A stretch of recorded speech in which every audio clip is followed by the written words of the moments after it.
안녕하세요. 학점은행제 훈스쿨 담당자 석훈쌤입니다. 학점은행제를 통해 온라인 수업을 듣게 되신다면 출석, 토론, 과제, 시험 이 모든 과정을 한 학기 안에 끝내주셔야 되고, 학기가 다 끝나고 나면 대학과 마찬가지로 4.5점 만점을 기준으로 A뿔부터 F학점까지 이렇게 성적을 부여받게 되는데요. 오늘은 학점은행제 수업은 어떻게 수강하는 건지, 그리고 과제나 시험이나 토론 같은 경우는 어떻게 마무리를 해야 점수를 높게 받을 수 있는지 제가 전부 알려드리도록 하겠습니다.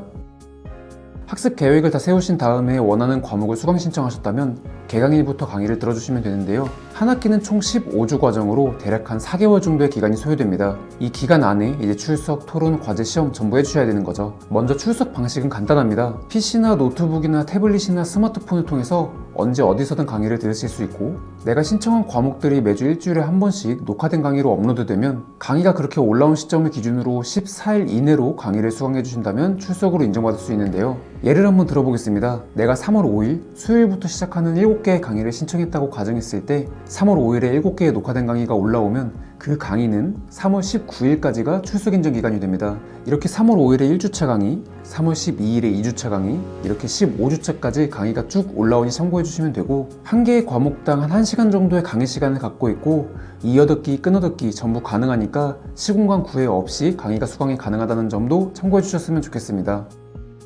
학점은행제에서 말하는 토론은 실제로 학생들 간의 의견을 나누는 토론이 아니라 과제 제출의 축소판 정도라고 생각해 주시면 됩니다. 교수님께서 각 과목별 토론 주제를 공지하면 해당 주제에 대해 3줄에서 5줄 정도로 간단하게 작성해서 제출만 해주시면 되는데요. 토론에는 따로 정답이란 게 없기 때문에 주제와 어느 정도 부합하고 어느 정도의 노력만 가미되어도 충분히 토론에서 높은 점수를 받으실 수 있으실 겁니다. 그 외에 토론을 비교적 쉽게 제출하는 방법을 알려드리고 있으니 혹시나 도움이 필요하신 분이 계시다라고 하시면 연락 주시면 그 요령에 대해서 알려드리도록 하겠습니다.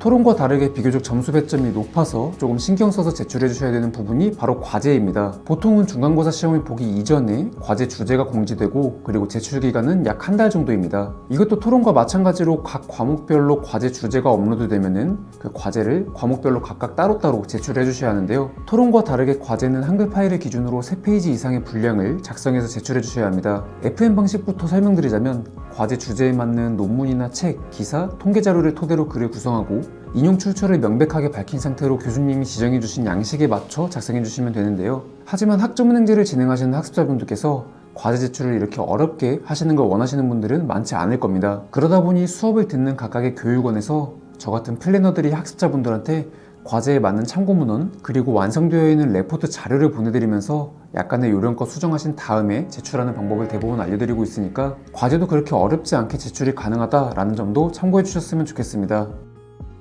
마지막으로 가장 중요한 시험, 바로 중간고사와 기말고사입니다. 시험 역시 PC나 노트북을 통해서 응시해 주시면 되는데요. 중간고사는 8주차, 기말고사는 마지막 15주차의 시험을 보게 됩니다. 시험은 주말 포함 4일이라는 기간을 주어주고 학습자분께서 원하는 날짜에 시험에 응시해 주시면 됩니다. 시험 문항은 총 25문항으로 객관식 20문항, 주관식 5문항 이런 식으로 출제가 되고, 과목당 시험 시간은 보통 1시간 정도 됩니다. 이처럼 온라인으로 시험을 응시하게 되실 텐데, 시험을 응시할 때 PC에서 다른 창으로 나갈 수 없도록 시험 보는 화면 외에 모니터 화면 전환을 못하도록 만들어놨는데요. 물론 시험을 대비해서 미리미리 공부를 잘 해두셔서 시험을 잘 보시는 게 가장 베스트겠지만, 바쁜 생업을 병행하면서 수강하시는 분들이 대부분이다 보니까 충분한 학습이 어려우신 분들이 많으실 겁니다. 그래서 여기서 하나의 팁을 말씀드리자면, 시험 볼 때는 시험창 외에 따로 화면 전환이 안 되다 보니 옆에 따로 노트북이나 PC나 휴대폰을 준비해 주신 다음에 강의 교환 혹은 플래너가 제공해주는 시험 자료를 따로 다운로드 받으신 다음에 열어두고 오픈북 형식으로 참고 자료를 보면서 시험에 응시해 주신다면 충분히 좋은 점수로 시험을 마무리하실 수 있으실 겁니다.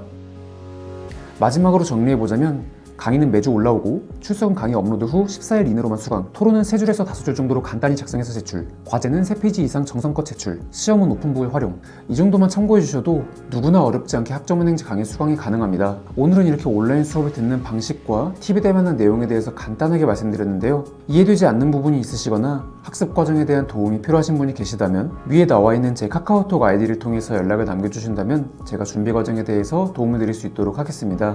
오늘도 영상 시청해 주셔서 감사합니다. 저는 다음번에 더욱더 유익한 내용으로 찾아뵐 수 있도록 하겠습니다.